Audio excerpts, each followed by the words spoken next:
tudo que há em mim se prostra em adoração.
Em 2021, o número de cristãos perseguidos aumentou mais uma vez. Atualmente, mais de 340 milhões de cristãos são perseguidos no mundo.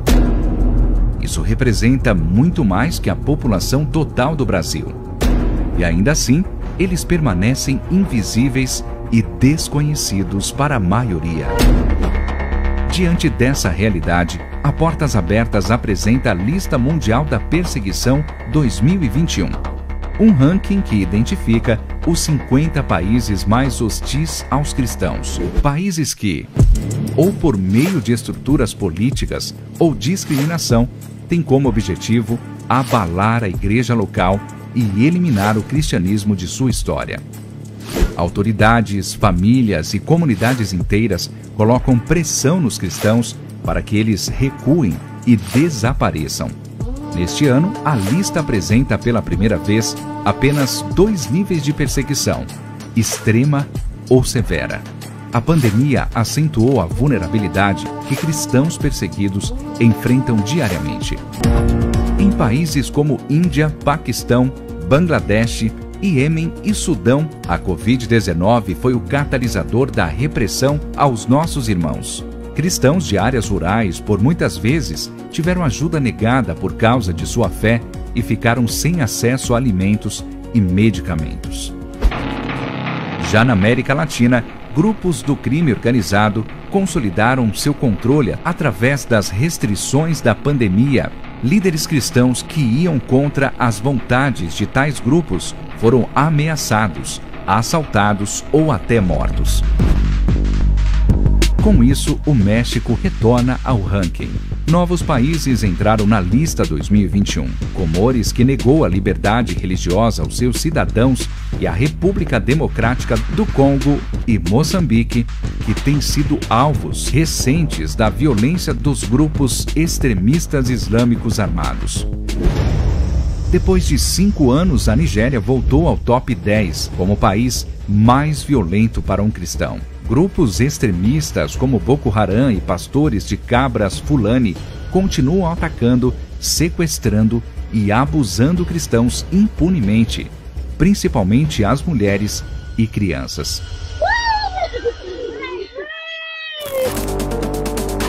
Já na China, o monitoramento e vigilância provém do Estado. O Partido Comunista tem cada vez mais colocado restrições para inibir a liberdade religiosa no país, o que coloca a China de volta nos top 20, depois de quase uma década. A Coreia permanece número 1 no ranking por 20 anos consecutivos. Com o aumento do doutrinamento de crianças e adolescentes, pais continuam com medo de revelar a fé aos filhos. Se descobertos, podem ser enviados para campos de trabalho forçado ou até mesmo mortos, juntamente com sua família. Existem muitos outros países nessa lista e para eles a perseguição não para. Mas a luz de Cristo brilha entre os seus e o Evangelho também. Ainda que a pressão seja cada vez mais forte, nossos irmãos desafiam as leis e o perigo diário para andar com Jesus. Convocamos a Igreja de Cristo no Brasil a abrir os olhos, conhecer e apoiar os seus irmãos perseguidos ao redor do mundo. Abra os olhos à realidade da perseguição.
e ao mundo transformação.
Alô, povo de Deus da Primeira Igreja Batista, Jardim Olavo Bilac.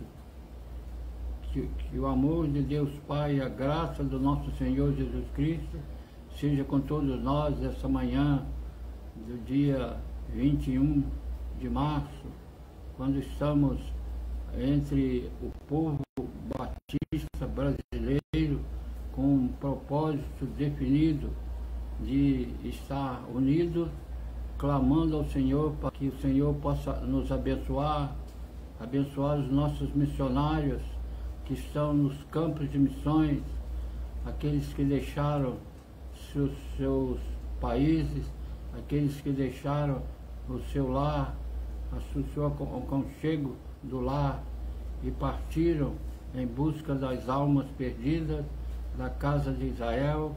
Assim estamos juntos, os batistas do Brasil, com o propósito de dobrar os joelhos, clamar ao Senhor para que eles sejam felizes e que portas se abram junto com eles e que nada venha atrapalhar a missão que o Senhor deu a cada um deles e a cada um de nós, pois quando nós aqui estamos, também estamos unidos com eles, através das nossas orações, através das nossas ofertas e através do nosso clamor para que o Senhor possa estar com as mãos poderosas, orientando, dirigindo, abrindo portas e assim realizando a maior obra de todos os tempos, que é ganhar almas para o Senhor Jesus. Por isso que Paulo está incentivando Timóteo nesse tema tão importante: viva o poder de transformar. Os nossos missionários, o nosso povo tem esse propósito de transformar vidas, transformar aqueles que estão sem esperança, aqueles que estão sem rumo, aqueles que estão sem direção, pois o povo tem a resposta para todos esses e que possamos estar também assumindo esse compromisso maravilhoso de transformar vidas para a glória do teu nome. Por isso que o Senhor Jesus falou lá no capítulo 3 de João, quando disse: necessário vos é nascer de novo. E aí Nicodemos experimentou o poder de transformar. Por isso Jesus começou o milagre também no capítulo 2 de João, quando no casamento esteve ali orando para transformar a água em vinho e o melhor vinho. E nós, como servos de Deus, estamos nesse mundo com o melhor remédio, com a melhor receita para fazer com que o homem possa ser transformado e ser feliz de verdade através de Cristo Jesus, o nosso Senhor. Queremos deixar, além desse texto de Timóteo, também aqui em Mateus, no capítulo 24, onde nós estaremos lendo alguns versículos para enriquecer a nossa palavra nessa manhã, que diz assim, Mateus capítulo 24, a partir do verso 1, diz: quando Jesus ia saindo do templo, aproximaram-se dele os seus discípulos para lhes mostrarem a estrutura do templo. Jesus, porém, lhes disse: não vês tudo isso? Em verdade vos digo que não ficará aqui pedra sobre pedra que não seja derribada. Estando sentado no Monte das Oliveiras, chegaram-se a ele os seus discípulos em particular, dizendo: quando serão estas coisas? E que sinal haverá da tua vinda e do fim do mundo? Jesus respondendo, disse-lhes: acautelai-vos que ninguém vos engane, porque muitos virão em meu nome, dizendo: eu sou o Cristo, e enganarão a muitos.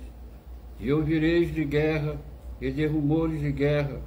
Olhai, não vos assusteis, porque mister que isso tudo aconteça, mas ainda não é o fim, porque se levantará nação contra nação, e reino contra reino, e haverá fome e peste, terremoto em todos os lugares, mas todas as coisas são o princípio das dores. Então vos hão de entregar para serdes atormentados, e matar-vos-ão, e sereis odiados de todas as gentes por causa do meu nome. Nesse tempo muitos serão escandalizados, e atrair-se-ão uns aos outros, e uns aos outros se aborrecerão. E surgirão muitos falsos profetas, e enganarão a muitos. E por se multiplicar a iniquidade, o amor de muitos esfriará. Mas aquele que perseverar até o fim será salvo. E este evangelho do reino será pregado em todo o mundo, em testemunho de todas as gentes, então virá o fim. Jesus está falando para os apóstolos, que com a atenção voltada para as coisas que os homens fazem. Depois, após sair do culto, os discípulos estavam olhando para a estrutura do templo e, inclusive, mostrando ao Senhor Jesus: olha que estrutura. E quando nós observamos esse templo, não era nem jamais poderia comparar ao templo em que o rei Salomão deixou plantado. Já havia sido destruído. Nabucodonosor chegou e destruiu tudo, levou todas as joias, levou todos os jarros e tudo aquilo que tinha valor do templo, e derrubaram paredes e todos, e agora foi reconstruído. E os discípulos estão preocupados e olhando para a estrutura. Jesus então corta esse pensamento, e aí tem uma lição para todos nós, que às vezes nós ficamos preocupados com o encansamento de obras, encansamento de construções, encansamento de coisas que nos chamam a atenção desse mundo, e Jesus está então orientando os apóstolos para que possam estar com os pensamentos voltados ao trono da graça, e diz que esse templo não vai ficar aqui pedra sobre pedra que não seja derribado. Os discípulos perguntaram: Senhor, será nesse tempo a volta do Senhor? E então Jesus dá essa lição para todos os apóstolos, e não só para todos os apóstolos, mas também para todos nós, que estamos ainda nesse mundo de trevas, e que às vezes as coisas desse mundo querem nos chamar a atenção, querem nos tirar do rumo, querem nos tirar do compromisso que temos. Jesus então chama a atenção dos apóstolos quando eles perguntam se nesse tempo que haverá o momento da volta do Senhor Jesus e do Senhor vir buscar a sua igreja. Jesus então dá o veredito e diz: olha, vocês olham, ficam observando o que acontece com as guerras, com os rumores de guerra, com as lutas que os homens armam, tudo aquilo que os homens constroem, não só para o seu bem, mas também para a destruição.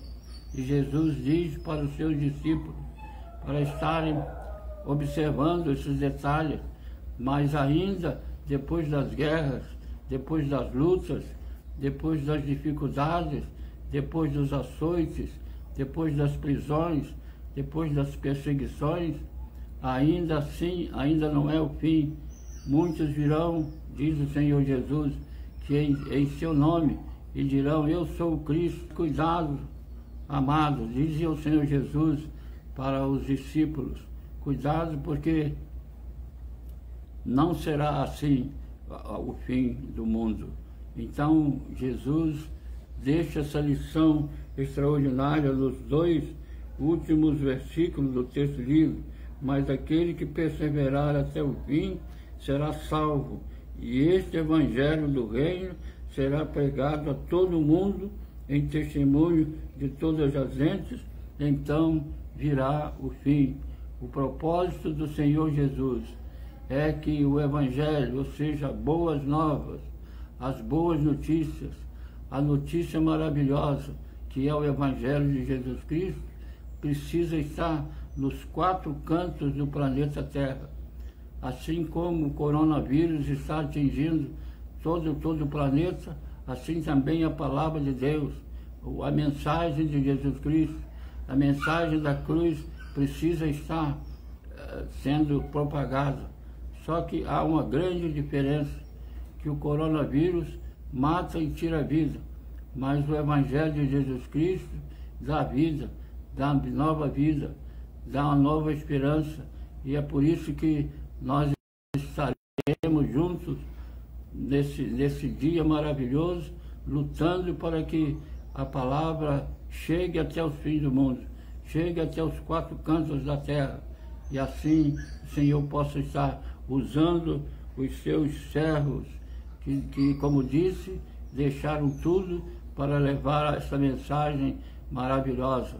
Mas tenhamos cuidado, amados, porque não é só eles, também nós que aqui estamos, que não saímos do nosso lar, nem saímos do nosso país, como a Ionara, que já experimentou essa experiência e ainda está com o coração voltado para voltar lá. Nós não podemos, mas podemos orar, podemos dobrar os nossos joelhos e podemos estar levantando uma grande oferta para estar ajudando aos nossos missionários nessa campanha extraordinária. Os judeus, dizendo que tinham dificuldade de entender esse projeto de Deus, de ganhar o mundo, de levar o evangelho a todo mundo, os judeus que não concordavam com os gentios, que não concordavam com a presença deles nos cultos.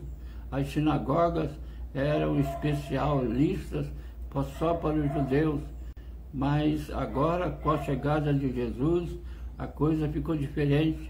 O novo pacto, o novo compromisso com os judeus agora, e os judeus foram privilegiados de iniciar essa campanha, esse novo pacto, levando a mensagem até o fim do mundo.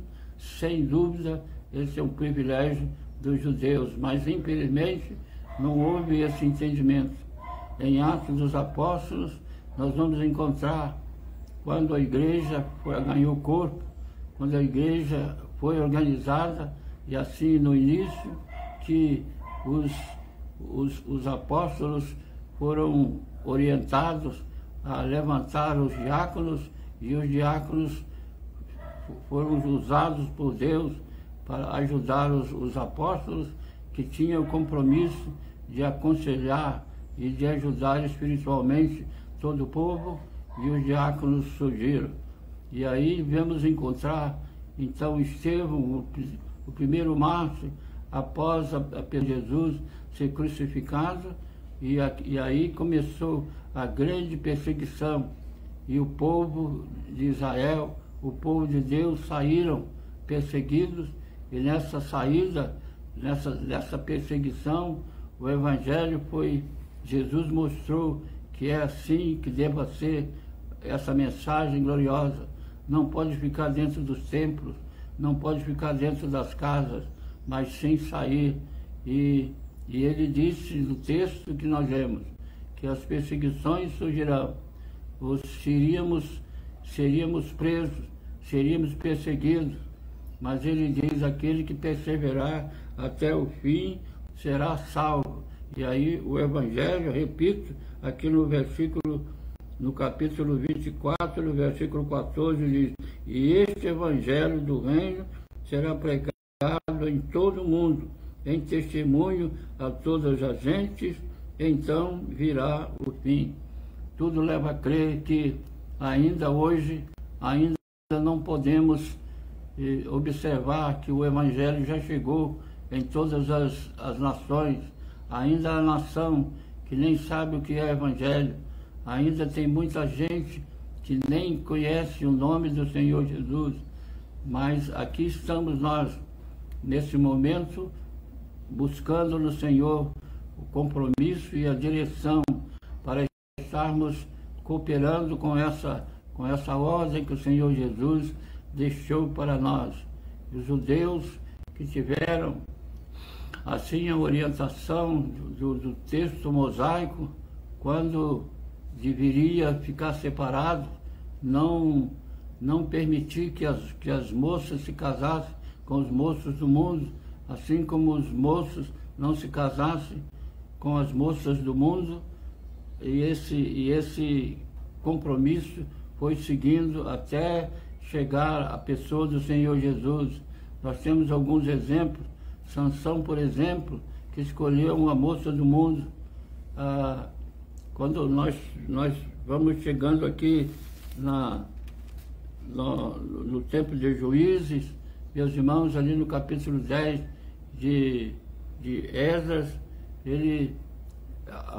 quando o povo foi organizado espiritualmente, o templo foi erguido, e aí veio o momento em que foram examinar as famílias.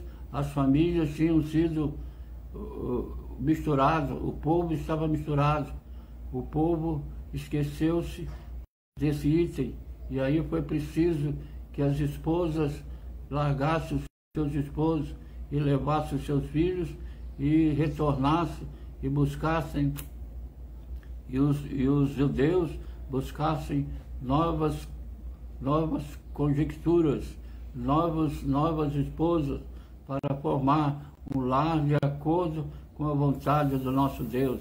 E assim foi passando anos após anos, mas quando o Senhor Jesus chegou, agora um novo pacto, agora no sangue de Cristo, temos então livre acesso, embora ainda devemos aconselhar que os nossos jovens devam ser sábios e procurar a sua futura esposa, uma mulher de Deus, ou as meninas procurarem os seus esposos, um homem de Deus, mas ainda assim a liberdade agora em Cristo Jesus nos deixa bem tranquilos. E Paulo então está preocupado com o Timóteo, que era um jovem, o primeiro pastor bem jovem que foi ordenado com a sua mão poderosa. Nós podemos aqui dar uma leitura no antitexto de 2 Timóteo, quando o cuidado do apóstolo Paulo com o seu filho na fé, Timóteo, que sofreu com ele as perseguições, que sofreu com ele as lutas, que sofreu com ele as prisões. E aí nós temos aqui em 2 Timóteo, quando Paulo começa dizendo, a partir do versículo 3, dou graças a Deus, a quem desde os meus antepassados sirvo com uma consciência pura e de que sem cessar faço memória de ti nas minhas orações. Paulo está então preocupado com o seu jovem, com o seu companheiro na fé, com o seu fruto que foi gerado através das lutas e foi transformado, e diz para o seu filho na fé: olha, devemos estar preocupados em transformar, e aqui porque Deus não nos deu de temor. Não sabemos como está exatamente a vida de Timóteo nesse momento, mas o fato é que quando o missionário Paulo faz essa colocação, certamente está observando as lutas, as perseguições que são grandes, as cadeias que ele estava sofrendo. Talvez Timóteo pudesse estar falando: poxa, o meu mestre está sofrendo assim, como é que eu vou continuar Mas Paulo diz também bem claro, porque Deus não nos deu um espírito de temor, mas de fortaleza e de amor e de moderação. Nesse espírito, então Paulo dá esse conselho ao seu filho na fé, para continuar firme, não olhar para as perseguições, não olhar para as dificuldades, mas levar avante essa obra maravilhosa. Ele que foi o menino abençoado, que desde da sua avó e da sua mãe recebeu as primeiras orientações no Evangelho de Jesus Cristo, agora como um dos pastores ordenado por Deus e ungido com a mão de Paulo, foi então aconselhado. Paulo achou por bem então dar um alerta ao seu companheiro na fé, para estar firme, seguindo a jornada. Deus não nos deu um espírito de covardia. Deus não nos deu um espírito de temor, mas sim um espírito valoroso, um espírito de combate contra o pecado e contra as astutas ciladas do diabo. Mas o Evangelho vai chegar até o fim. O Evangelho vai chegar aos quatro cantos da terra. Foi assim que o Senhor Jesus falou com Abraão, lá no capítulo 12 de Gênesis, quando disse: Abraão, sai da tua terra e da tua parentela para um lugar que eu te mostrarei, e tu serás uma bênção. Abençoarei os que te abençoarem, e amaldiçoarei os que te amaldiçoarem, e em ti serão benditos todas as famílias da terra. Então, sempre foi, Deus sempre teve nos seus projetos salvar o mundo todo. Infelizmente, isso não pode ser um decreto, isso tem que ser por amor ao próximo, através da mensagem de Cristo. É o coração voluntário, é um coração transformado, como diz o profeta, coração de pedra que foi tirado e colocado no coração de carne. E agora, nessa transformação, haveremos de ver frutos bem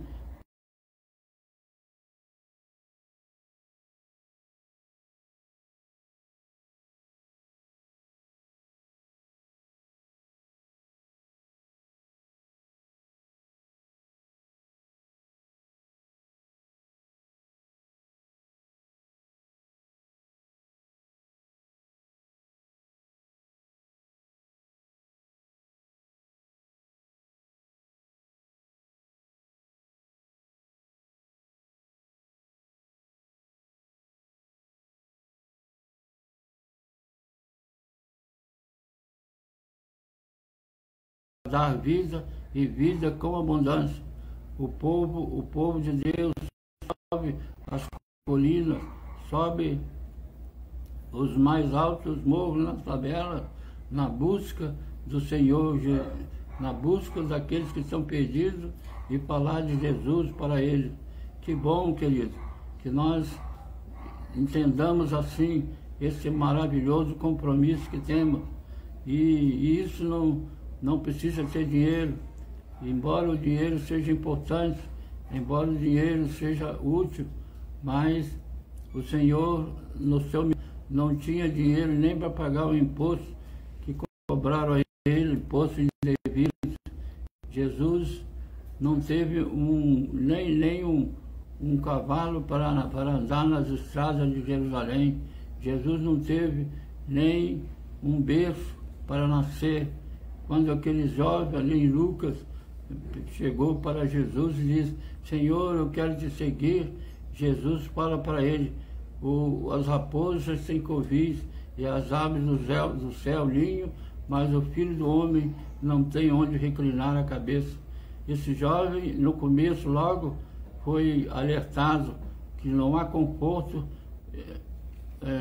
espiritual fora da pessoa do Senhor Jesus, e o conforto que o mundo nos oferece não foi oferecido ao Senhor Jesus, assim como não é oferecido aos missionários que estão nos campos de missões, a luta. Logo após esse jovem, chegou um outro jovem: Senhor, eu te seguirei, mas primeiro quero sepultar os meus. E Jesus falou para ele: deixa os mortos enterrar os seus mortos, vem e segue-me. E assim Jesus deixou bem claro a missão que precisamos ter nesse mundo. O mundo é de trevas, estamos no mundo, mas não somos do mundo, somos forasteiros. Por isso que o hino do cantor cristão 207 diz: sou forasteiro aqui, em terra estranha estou, do reino lá do céu, embaixador eu sou.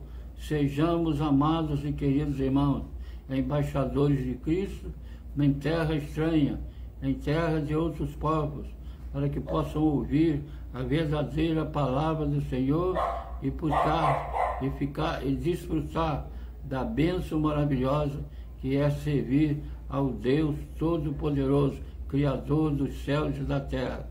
Então, queridos, que nesse ano que nós estamos atravessando de tantas dificuldades, saibamos que as dificuldades serão sanadas de acordo com a vontade do nosso Deus. Ele tem o recurso verdadeiro, Ele tem a direção segura. Que o Senhor possa estar conosco. Oremos.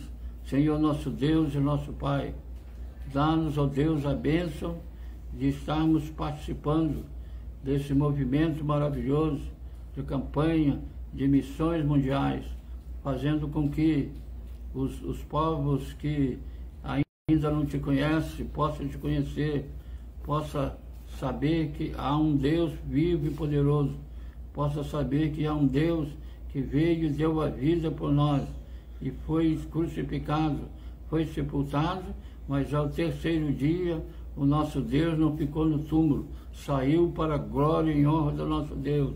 O mundo precisa saber disso. Lemos que até esse evangelho vai chegar até o fim. Que Deus nos abençoe. Um abraço.